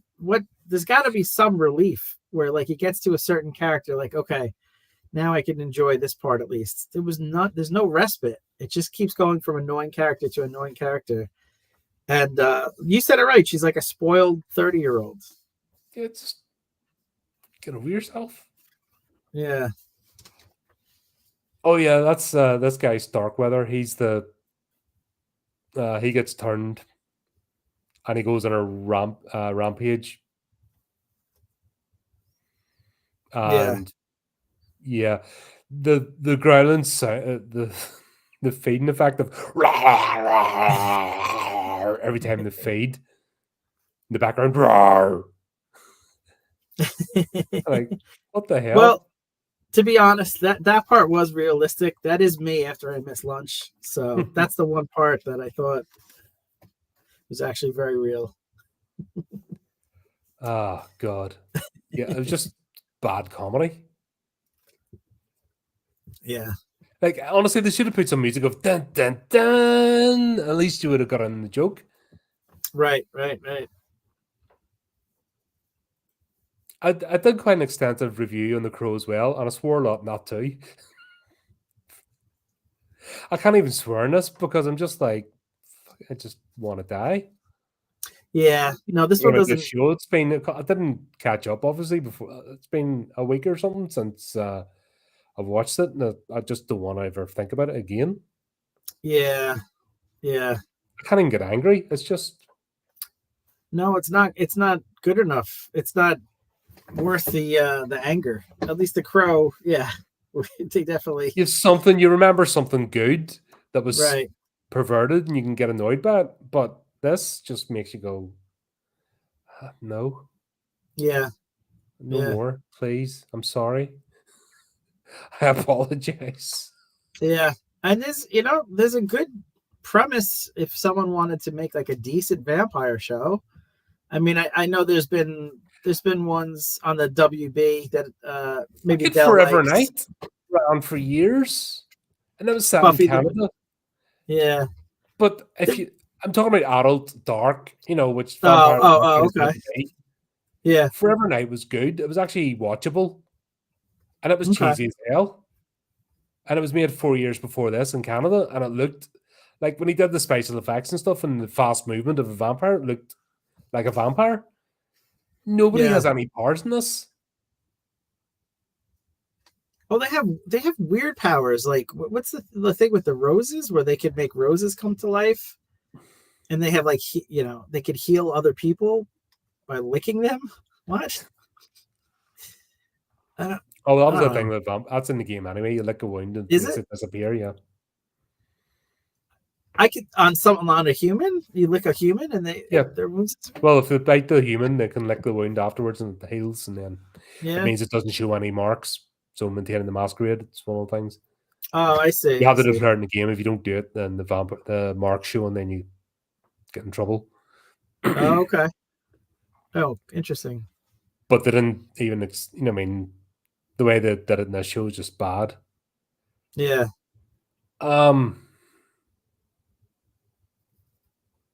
Yeah, this one's entitled Romeo and Juliet. And fuck me. What was that? When did that shit movie come out? Which one? The one, the one with Leonardo DiCaprio. Well, they did like a modern version of Romeo and Juliet. Oh, yeah, late 90s, right? I think that was better than this. Oh, for sure. And I didn't particularly like it. Yeah. Yeah, because at least the actors pretended to be invested. Yeah. So yeah, they're all in the Haven nightclub and they're all starting to fight again. Even though there's humans in this club, like supposed to be mingling, they all talk about their clan business openly in the middle of the bar. Yes. No one is really. We're a gang girl. We're gonna fight. And Sasha's right there as well, and they know she's human. Yeah, it's the worst kept secret in the history of vampires. Yeah. I expected like a head vampire from like Transylvania to like come and just like beat the crap out of all these little punks for like just talking about family business in front of everybody. Yeah, you need a bit of just feedback. Yeah. What is wrong with all of you? Yeah. Yeah. Yeah, that whole thing in the club was just, it was painful. Well, everything's painful, but in this, every scene. Yeah. Like, honestly, every scene in this is just painful to watch and listen to. Yeah. And, you know, a show about vampires attacking each other and like gang violence and stuff like that. Like, not one, you know, major character really got killed, right? I mean, there's no intrigue. There's no stakes, pun intended. Is really just it's so generic and bland. Like nothing really happens. Like from the start of the pilot to the end of it, like nothing really like changed. Like the characters didn't develop. The basic premise is still the same. You know, there's not like a lot that happened, right? Yeah. Like I said, I just my brain is literally trying to erase this from my memory. Yeah. Good. Because it was just like after this, as I said, we couldn't have done 2 streams of this. No. There's no way. We'd have just been thinking about it. We'd have been doing other stuff, knowing the stream, the second half of the stream's coming up, would have just been like depressed. Yeah. This definitely makes me want to like pop in What We Do in the Shadows and just pretend I didn't watch this. Yeah, good. I actually watched Bram Stoker's Dracula after because I had to watch something good with vampires in it. There you go. I haven't seen that one in a while. That's due for a rewatch. Winona Ryder's special in it. That accent is something else. Daedalus as well gets sent out on missions. And he's acting more like an Asimite than a Nosferatu. Yeah. And again, the look of him, it just doesn't. It's hard to even like believe that he's a Nosferatu. Yeah, he's not acting like one. Is this the one he went to the morgue? Yeah. And he whispered in his ear and stuff. And I was going to look up the power, and then I went, "Nah, do you know what?" Oh, was that in the pilot where he tells the guy to cut himself? Oh, it might have been a pilot. That was a pilot. Yeah. It's something else in this as well. It's like that's a pretty powerful ability, right? Does Adam not cover Ravenloft? Has he not went over the rules? Ravenloft. Well, he setting. He did do a live. Cross this vampire show off the list. Get it? I like it. Cross. Nice. I like it, Mike. Yes, you can cross this one off the list for sure. So Adam on the DL Saga channel did do a live play of a Ravenloft adventure. Was that not? I think he's talked about the. Did I not take part in that Ravenloft one? I think so. That was that you did. That was the one with the Kindred vampire. Yes, and yes, that's right. I played the rogue. Yes. So so I would say, but he hasn't covered the lore like he has with Dragon. You know, he's went into the. That's a good question. And they never did it. I don't think I've ever done a show off it. Right. Yeah, maybe not. Maybe it was just a live closest play. thing to that would be Castlevania. Okay. I'm just thinking on the top of my head, you know, the closest thing enough would be Castlevania. Yeah. But once again, it's no offense, but D&D players, that there's a load of dark stuff in it, but everyone generally who plays D&D are fluffy. They don't explore it. Yeah, they always play it like they're not scared of what's happening in front of them. So it's like you know, the vampire materializes in front of you, and everyone's like, "Okay, stab it." It's like, well, if that really happened, your character would be, you know, pretty scared, and like, at least emote, react. Yeah, that's that why I had a way. wee bit of trouble with it because I'm, Yeah. obviously played Vampire. I play a lot of Cthulhu. Yes. So when you encounter something, you've got sanity rolls and stuff where Yes. didn't really. I think there was something that, but it wasn't really played out like that. If that makes sense. Right. There definitely needs to be a game mechanic because, unless you're a really good player, which I am not, I think you need that encouragement in game to no, you have to react this way because Mhm. you would be terrified That's or where your mind. Cthulhu is absolutely brilliant I like Cthulhu. Yeah, yeah. I was because talking to someone.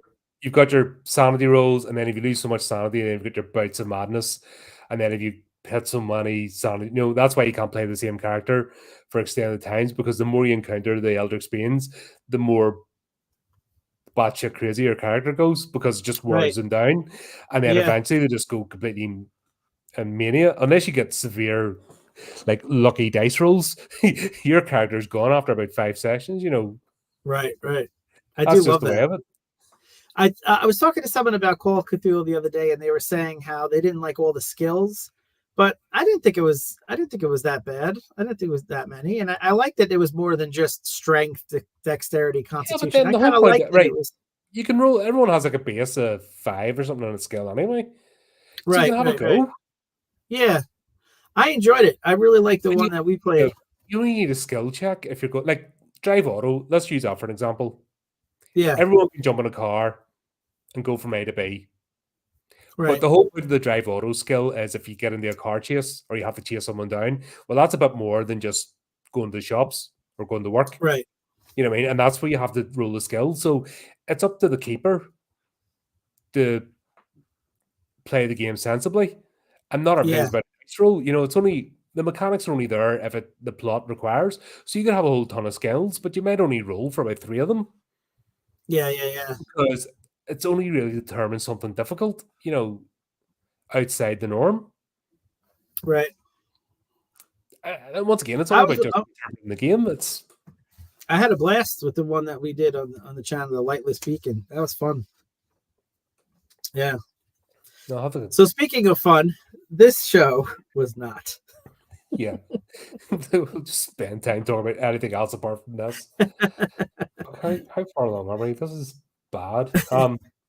Yeah. So they have a clan war in front of Sasha. Deadless goes out to kill people because that's what he does. And Sasha just gets more annoying. Is this the one where they turn her into a vampire? Let's see. That might be the next one. Live Fast, Die Young. Well, oh god, that's the worst episode. I hated this one. Like of all the bad Yeah. episodes, yeah. And this is the part where a show is supposed to be finding its groove, like the 5th or 6th episode. You're past all the the exposition. Now you could really start to like find a rhythm and get you. And the show just got worse. Every episode was worse than the last one. Yeah. Yeah. God. So this guy's a singer. Lily turned him, so he's a Toreador.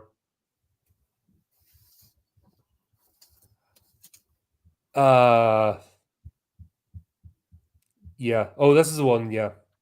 Fucking hell. This is how bad this show is. Lily and Julian, they do flashback scenes. Yeah. And the managed to make the Highlander TV show look good.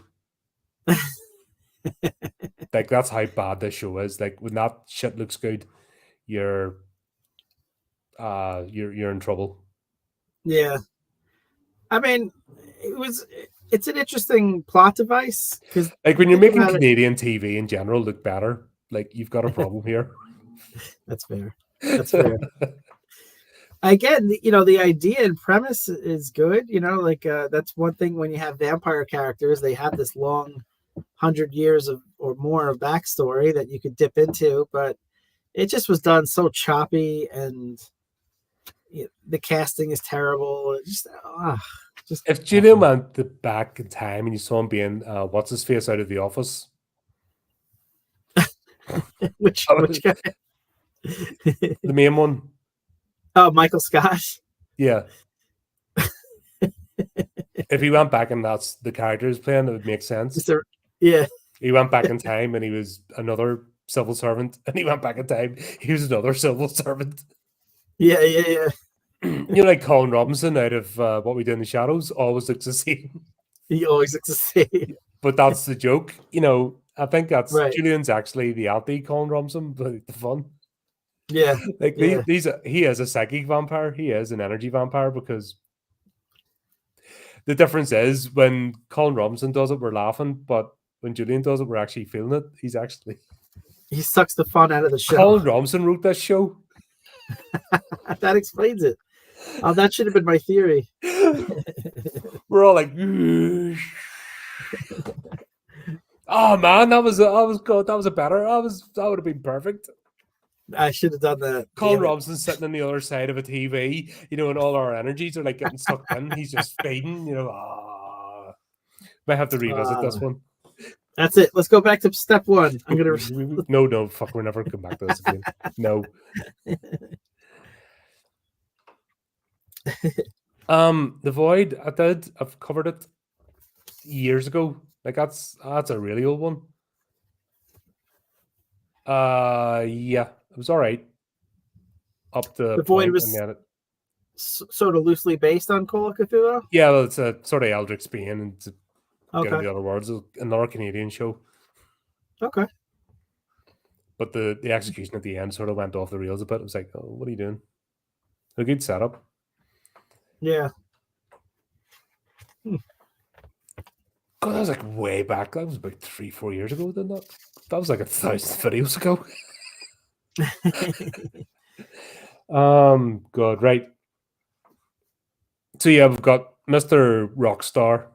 I use that term loosely because fuck me, he plays 10 people in this club and he's a rock star. just not feeling it. No. They couldn't hire enough extras, I guess. I don't know. No, nobody wanted. They couldn't even offer people for free. Nobody wanted to be part of this. Yeah. The rumors got out. Here's the thing. He's a vampire, right? He's immortal. And he gets on the bike and puts his helmet on. And the young lady that jumps on the back with him doesn't get offered one. No, that's right.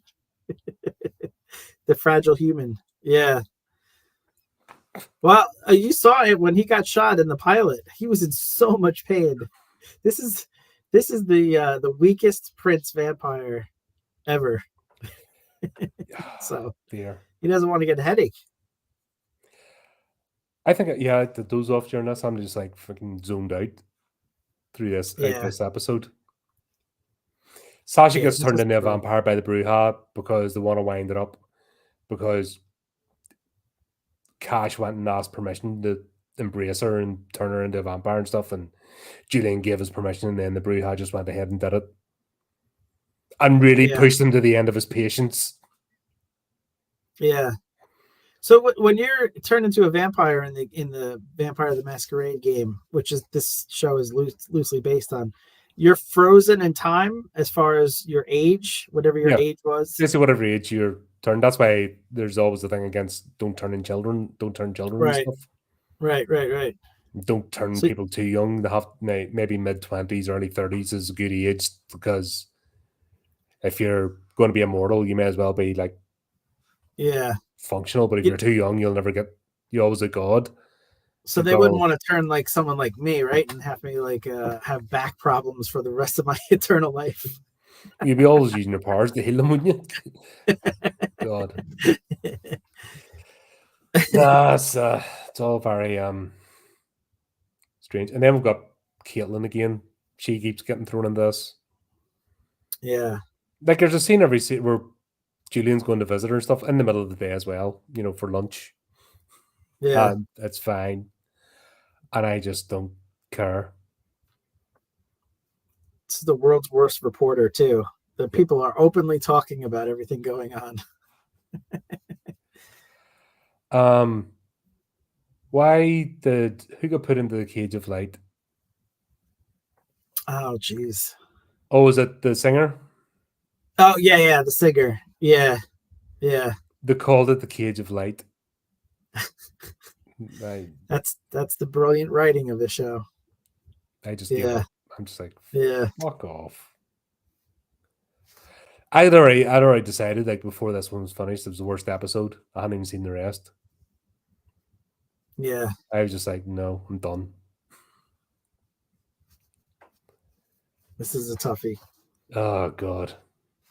Sorry if this isn't upbeat enough, guys, but this is fucking depressing to think about this again. And it's just so bad.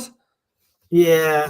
Like, you can't get excited, you can't get angry, you just like want to just die. And you know, it's a shame because there's shows like Firefly where it's like, God, why couldn't they renew this? This is so great. And then you see this, and it's like, how did they There's a even get budget 8 could have went episodes? into something better. Yeah, misallocation of funds. Yeah, for sure. Yeah, I'm just like, fuck's sake, can it just end me? If you're ever feeling a bit low in life, don't watch that show because it will finish you off. That this should come with a government health warning. You know, like if yeah. you take certain medication, you don't drive machinery and stuff. Right. Yeah, this is the if you're feeling anyway depressed, don't watch this fucking show. Seriously, it'll put you over the edge. Yeah. Even just talking about it now, like you can watch us live, giving up on life. You can just fucking see it with both of us. Like, is it over yet? What fucking eternal? This thing called life, is it over yet? I just want at the end. Bring on the apocalypse. Oh, look, even Chris is just it broke Chris. He's gone. He can't take it anymore. Am I back? Yeah, even your internet's given up. It's like, nah.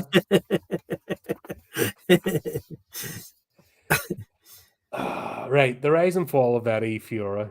This is where his big plan. Yes, they've been Guys, leading up to this. They've been yeah, this has building. been the whole build up. Fucking hell.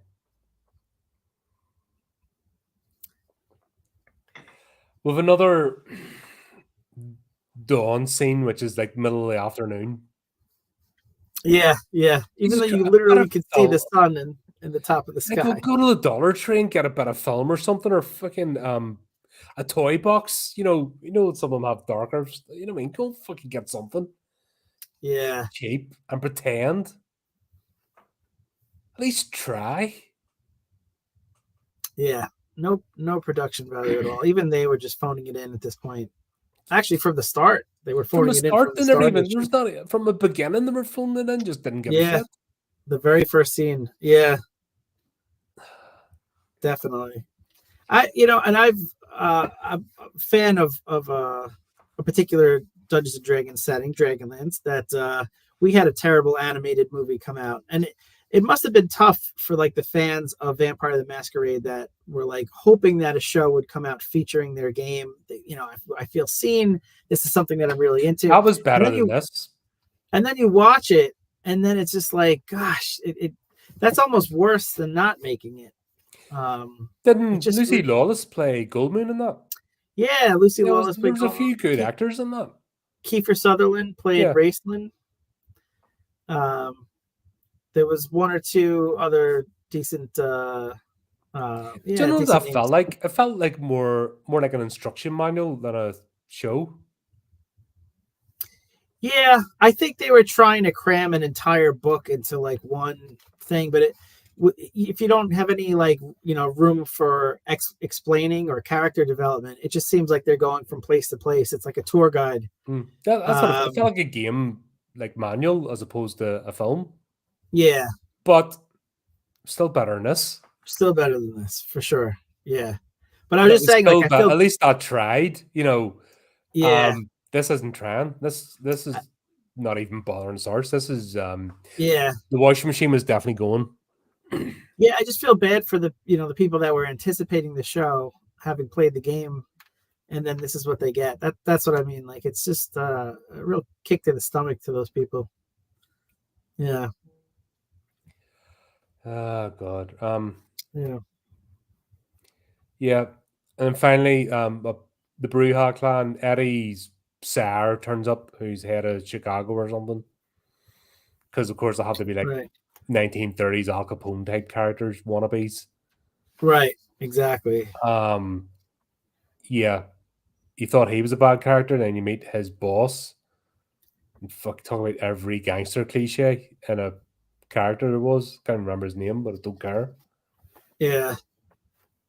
You know what was interesting? The phosphorus bullets. I thought, was that something from the game mechanics?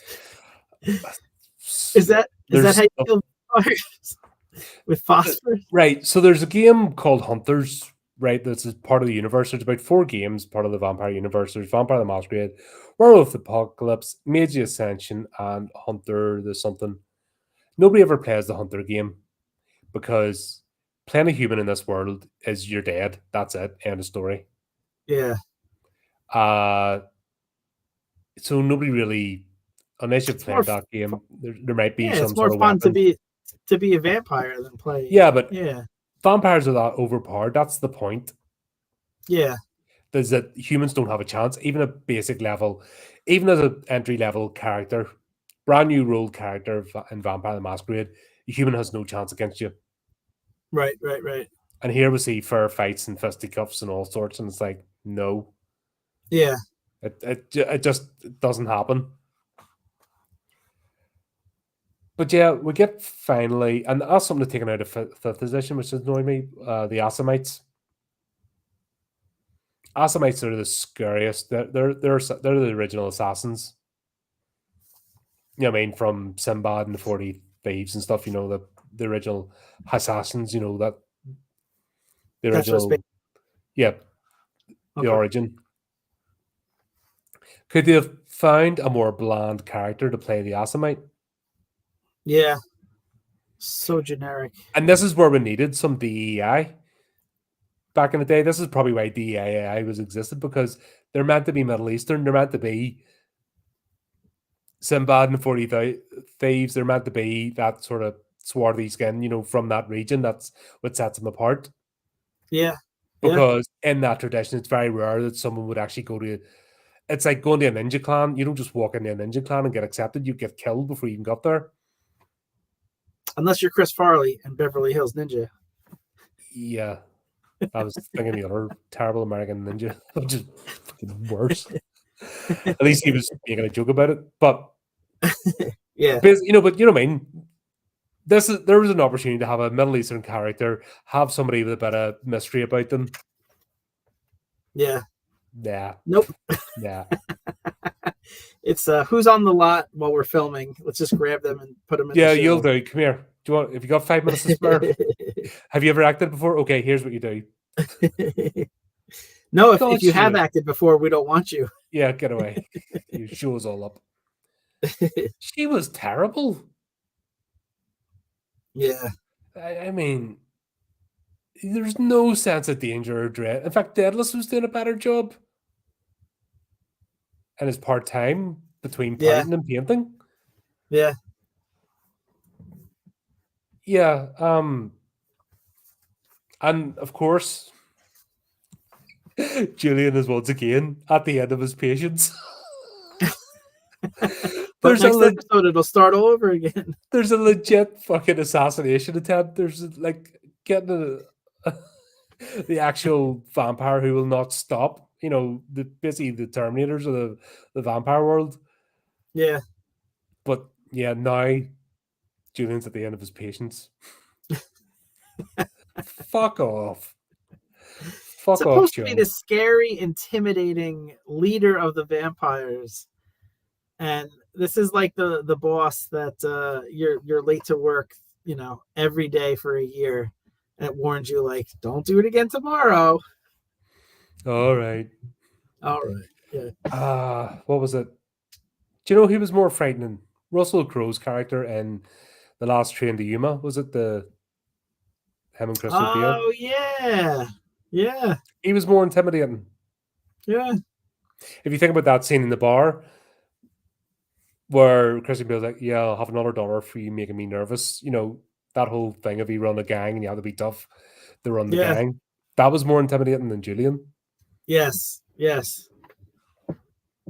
Yeah. Julian They, is they, they needed a lot Tony better. Bennett. They needed Tony Bennett. Ah, dear. Yeah, fucking Sasha again Yeah. gets on like a brat. Just and like you said, starts all over every Yeah, episode. And now she's a vampire. She's eternally a brat. She's locked in at that same age and mental capacity forever. yeah, and it just doesn't. There's no reason for it now. Just to have sassy dialogue. Yeah, yeah, Yeah. Anyway. Yeah. Then Eddie's trying to build up an alliance to dethrone Julian. So he tries to have a crack at Lily. yeah. Do you know in soap operas, every character's been in a relationship with every other character because it just rotate the plot, and everyone's Right. had a fight with everybody, and they just rotate, and because it's the same 20 actors. Exactly. There's no there's not even remotely chemistry or any allure or anything. He's a fucking knuckle dragger.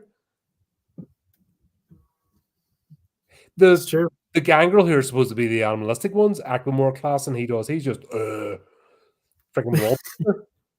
It's like freaking Danny Dyer's going to turn up and do a documentary on him. He's one of them type.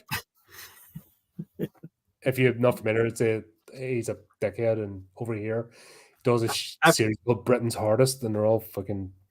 I've heard you talk about him before. Oh, he's fucking arse. But yeah, Yeah, I guess they couldn't afford to bring in like another actor, so they had to, like you said, just keep recycling the relationships and try to build some chemistry somewhere. But it just wasn't working at this point. Yeah, and then Caitlin and Julian split up for 5 minutes, yeah, and Caitlin decides she's going to drown her woes in the same fucking bar that Julian owns. yeah. Exactly. So, in all of San Francisco, there's no other bars. There's just the one place. Right, that's the thing. And it sucks when a show tells you their budget, and you know that they can't afford to go to a different bar, so everything has to be here. Because any, chance that you have in investing in the disbelief, suspended disbelief is gone. Oh, I gave that up after the first 3 minutes of the first episode. You did, but if I there was done. one person, I was like, fuck this. yeah. But if there was one person hanging on, like you're just torturing them at this point. The same sets over and over, the same characters, the same. Stage shows do better. Yeah. Yes. Yeah. I'll give you an example. Actually, 1960s Little Shop of Horrors. Okay. That was a stage in black and white, and that was more believable. In fact, Steve and I reviewed Nightmare. That was 1964. Yeah. That was all shot in 2 locations. Basically a house and a school for the first part, set in a couple of rooms, and that was brilliant. And there was atmosphere, and there was menace and everything else. Right. And that was 1960. Yeah, it's crazy. Yeah. Mosnia, Kindred the Brace, haven't thought about that show in years. Well, don't think about it again. Don't. We're doing it so you don't have to. We apologize if you've stirred any memory banks, sir. I'm so sorry. Yeah, but if this person, and I apologize if I'm mispronouncing your name, Ain Mosnia. If you liked it, I'm actually curious to hear, your reason why. I'm trying to put it in a nice way. All right, that's why he does. We thought he'd just given up on acting. Oh, okay. Oh, that's why he doesn't have a profile or anything, and he's done nothing else. Oh, gotcha. All right, okay. Yeah. It doesn't forgive him though. Sorry, but he was shit. I'm sure he did other things in life besides acting that he did very Yeah. well.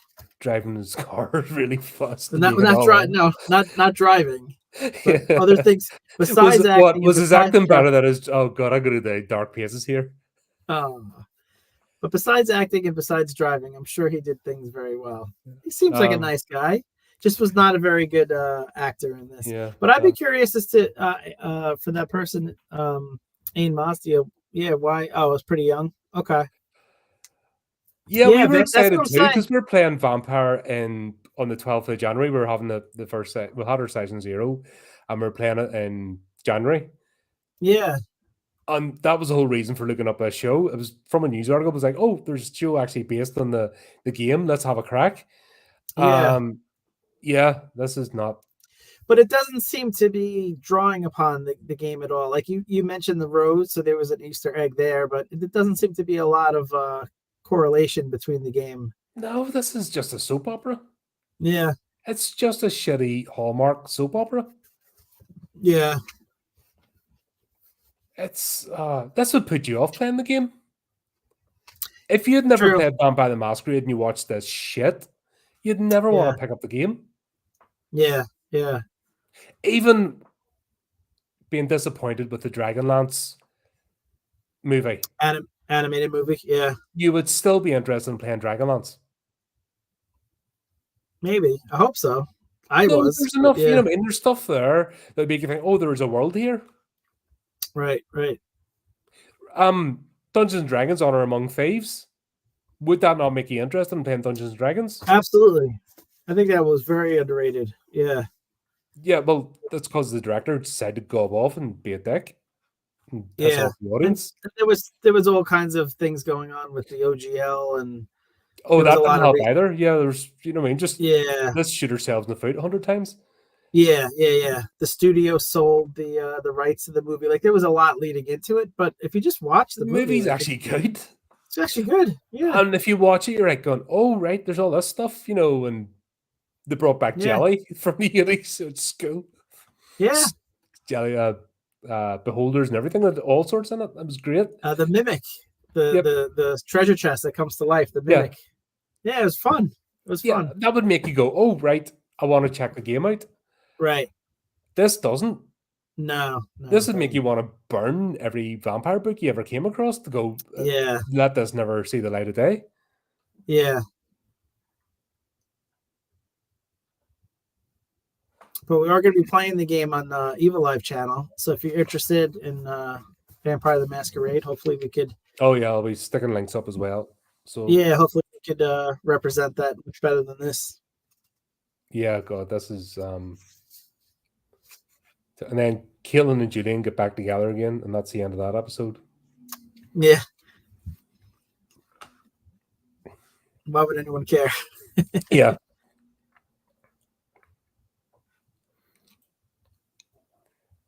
That was a cool movie. That was a lot of people. The sequel was shit now. The Dungeons and Dragons 2, whatever the hell that was meant to be, was terrible. Yeah.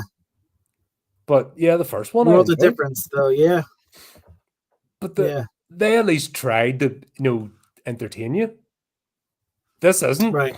This is just going, fuck you. We hit your guts. Yeah. This is somebody who's maybe tried to.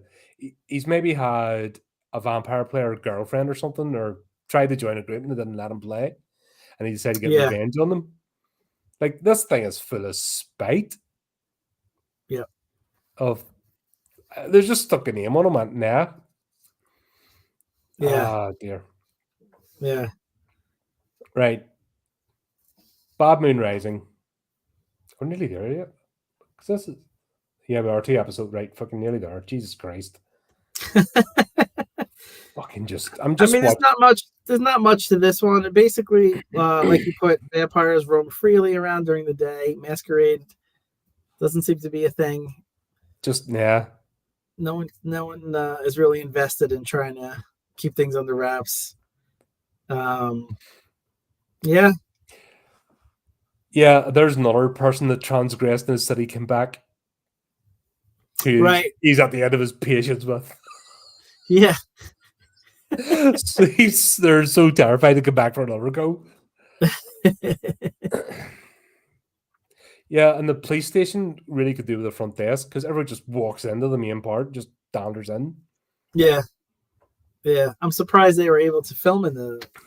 Yeah, Get a Chris set that mentioned looked- that. It was the same guy made all those shitty soap opera shows. So Yeah. that's- Aaron Spelling. yeah, but he's not even trying with us. Yeah. He's not even Yeah. trying with us. Yeah. Here's the thing. Yeah, this was super important. What was going on? Is this the one with the Nosferatu was nicking babies? They all kind of bled into each other at this point. I think this is the one with the Nosferatu where stealing the baby who, she was walking the car and couldn't carry the baby for like 3 meters between her picnic blanket and the car. Like she couldn't have the baby in the arm because that was too far to go to get a bottle or something. Yeah. Okay. This would have made more sense if it had been a Sabbat gang. The Sabbat are the basically the evil clan. They're the ones that want to break the masquerade. They want to bring on the end of days. Ah, okay. So it would have made sense if they had to introduce the Sabbat at this point. But I think their budget was used up in the Nosferatu makeup. So I think they used the same ones. This was shot from the previous episode, and they just stuck it in. I'm just trying to think logically why they would use the Nosferatu. Yeah, that makes sense. All right, maybe where the Sabbat don't have to have makeup on, so they could just hire the same actors because they didn't see anybody. I don't know. It's fucking shit. Yeah. And is this the one with the nick the baby? They're having a middle of the moon at the right angle, in the third zenith that they'll bring out the end of the world of the baby blood. Right. So this is important. They had to rush to get the baby because they had a location, and Cash is like on the mission. But then he sees Sasha, so they had to stop for half an hour and fucking yap at each other. Yeah, because that's more important. He's a gangrel, she's now a bruja, and they're in love with each other, but they can't be in love with each other because it's in their blood. Fuck off. Fuck right off. Yeah, I mean, they were trying to appeal to the high school, soap opera fan that like those other types of shows, but it just doesn't work. It just doesn't work for a number of reasons. The writing, the actors. Yeah. That might have been the last episode. We kind of glossed over that. These just blend. One blends into the other. I've given up. Yeah. Yeah, there's a sick kid and he's basically like, can I keep it? No. I'll go on. No. But it's going to die. Well, you can't turn kids. Yeah. Pants. You've reached the end of my patience. If you had to just turn... you should have just turned it anyway, and then Julie would write, you've reached the end of my patience. Yeah. So I mean, if you're going to want this type of genre, they've been more recent ones like Vampire Diaries and things that I never watched, but I'm sure that those are done better than this, and they were certainly more popular. So, because this was awful. Yeah, but it was a thing. It will definitely not impact our game session, I hope. No, God, this is going to be forgotten about. The RoboCop TV show was more hardcore than this. This was actually so safe and sanitized. Yeah. Sanitized. That's a perfect way to put it. You make a show about vampires and then you make it very, very tame. Yeah, it's like, no. Yeah. The combat in this was fucking shit as well. Yeah. Even Steve and I slag off Peter Cushing because every time he's in the combat scene in the Hammer horror movies, he's terrible. That's his one feeling because he just can't do it. Yeah. That was better in this. The Forever Night TV show, when it did, combat and oh God, I forget the name. Not Lucius. Is it Lucius? I didn't but see anyway, that one. When he did, the main character did combat. I mean, when they saw the vampire moving and stuff and changing and the eyes and the fangs, it looked a lot better. And that was like 4 years previous to this show, and it was in Canada. which is like micro budget.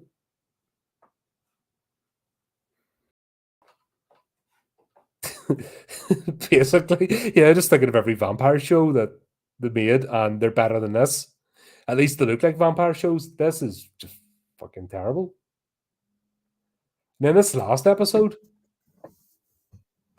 Cabin in the Woods. yeah, Ugh. Yeah, I was checked out at this point, but yeah, the grandson's funeral, right? yeah, because he said it's been so long since he'd been back to the cabin. Oh yeah, yeah, The yeah. series. Yeah, which That was was like a week the ago. fucking series, wasn't it? That he met Sasha and stuff was.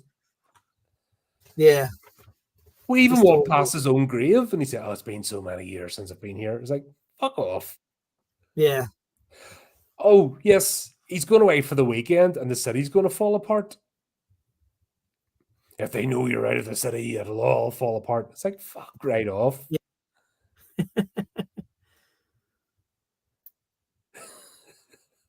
yeah. I mean, if you watch yeah, this sanity rules. We need sanity rules for us. Is fucking terrible. It's Real just, Saturday. I think I failed. Yeah, I mean, I guess just to kind of like sum up, like, I'm trying to think of a positive spin to put on this. it only got one season, and the wisely decided never again. Yeah, And it's I- that bad I- that only a random news article brought it back into the zeitgeist. Everyone has collectively forgotten it that's watched this. yeah, yeah. out I of would say if self-preservation. you enjoy if you enjoy playing the game, I probably wouldn't watch it. I know it seems counterintuitive, like that might be the one person or the one genre of person that would enjoy it because it is based on the game. But I it's think not. this is going to insult your intelligence. It's going to make you like angry at the show. So I don't really know what type of person this would appeal to. If you really love those Melrose Place 90210 shows, and you want to see it done much worse with older people, then this is the show for you. Yeah, if you're an aficionado of the Hallmark Channel, Okay, and you wanna see it done worse, with less here's your one. chemistry and Yes. less joy, Yeah. then this is the show for you. If you like Spanish soap operas, but with less boobies, this is the show for you. This is the show for you. So I mean, to each their own. Yeah, each their own. The one fan, like there's one fan of this show, like that's it. Right.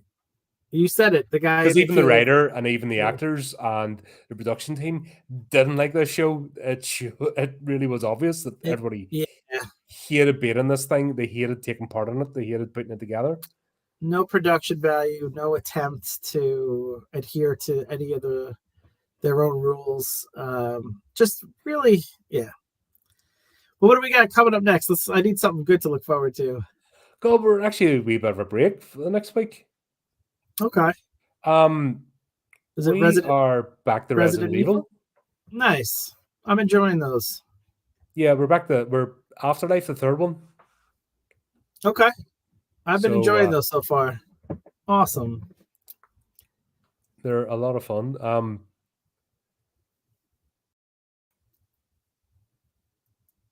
TT game. No, we're playing it in Evil Life. I will be putting a post up and sticking links closer to the time. Yeah. No, we're playing over on Adam's channel. A good group, Michael. Yeah, you'll recognize some of the faces from the DL Saga channel. And we're playing what we do in the shadows version of Vampire the Masquerade. So just like that style, Yeah. but playing the game, with the real rules and everything like that. I think it'll be a lot of fun. Okay, we'll just have a laugh and get into it. We're not playing the Yeah. exact characters, we're playing in the universe, so we don't have dominion over 1.5 streets, but we're still trying to figure that out. It's Staten Island, yeah. Yeah. I think we're in another part of Staten Island. He didn't say where it's located. I'm not sure, but it'll be fun. Yeah, so it's original characters, but that same genre where he's going to have like a documentary crew every once in a while. So it should be interesting. Yep. Guy Frankel, God, I wonder if he Oh died of wow. shame. Ah, He probably died of shame. well, a lot of people passed away, huh? From Mm, this. it was just Jeez. what a legacy. What imagine this being the last thing people remember you for. Uh, That's sad. yeah, that bummed me out. Yeah, one of his kids is an actor now. Well, flip. Okay. All right. Well, fair Well, enough. at least he learned from his parent what not to do, and sometimes that's just an important lesson that every Still, kid should know. she's good at the details, and I'm like gonna. Did the lorry driver watch the show? Oh my gosh! Had the lorry driver seen the first episode? Dead saw what? Yay! Fucking. Should we be investigating? Every actor got killed in a car accident. Should we be investigating this? Was your theory right that this was getting too close to the truth? Might have been. Oh dear, I am a sick puppy. What can I say? Yeah, but this was terrible. Don't watch it. Don't think Yeah. nostalgia. Don't think, oh, it wasn't that bad. It was. It's fucking awful. Yeah. I think this has been our most painful review. Like I've got Yeah, older. even Sharknado, we could make fun of it. This really didn't even have stuff to. It was just really, really Beige. bland and no heart put into it, no effort. It's tough. It's tough with a show like that because it's not even anything you could really grasp and make fun of. It's just kind of so generic and bland. There's movies and shows I have ripped to pieces, but at least had fun doing it. Yeah. Yeah, this is a This has toughie. just fucking made me sad. Yeah. Yeah. But all the people in the chat, that actually helps. So appreciate you guys. Yeah, thanks. It's good as I'm sorry it had to be for this. Yeah. Come back with something good to talk about, because honestly, we can have a laugh then. But Yeah. Jesus Christ, this was fucking bad. This was terrible. Yeah. Like honestly, I'm near shedding tears here just at the thought of it. I know. That this got money and got made. Yep. I appreciate you, buddy. It's still fun. Should we cover that? That was a good show. That went for a few seasons, and I actually enjoyed it. But I'm wondering if it's worth the rewatch. Will it be cheesy as hell? I'm tempted. I mean, after this, there's nowhere to go but up. Yeah, that was a fun. But it was like if you go to watch something like Werewolf sorry, and you realize it was absolutely shit, and you only watched it because you were a kid and you watched the shiny stuff. Yeah. But you take out every other scene apart from the helicopter scenes, and it was terrible. Like the dialogue was shocking. Yeah. I've rewatched some 80s shows that I loved as a kid, A-Team, and they just don't hold up. But yeah, I don't know I can't remember what one. It was made in Canada. Okay. It was made in Canada, but I can't remember what network. It was put on, like it was years ago, but yeah, it was a good show. And they actually finished it. The end episode, they actually finished it. Oh, that always helps. It has a good. It didn't just string on. It did come to a conclusion. Yeah. Gotcha. And there was a good story arc. And the guy, I forget their bloody names, but the guy that played his sire does like a nighttime radio show and stuff, and it really just fitted in the atmosphere. He was a cop, and he was able to explain why he only worked at night because he had a skin condition, and there's one scene where he got like a treatment, and he was like looked as if he's sunburned and stuff, and he was going about in the day. But oh, geez, it worked though. It worked. It actually made more of a masquerade than this. You could believe he had a skin condition rather than being a vampire. It was just one of them. Yeah, Lucien Lacroix. Yeah, the Sarah. Was it? I forget. God, I'd have to. Do you know what? That might be worth a revisit at some stage. I'm down for whatever, man. Yeah, there's 4 seasons of that, so we might factor that in for a bit of a laugh. Well, I appreciate you, buddy. Thank you so much for having me on. Well, and hopefully the next one will be better for the audience. I hope. Yep. Well, there you go on that. Keep up the channel, do the type of tricky things, and remember to keep it creepy, keep it horrific.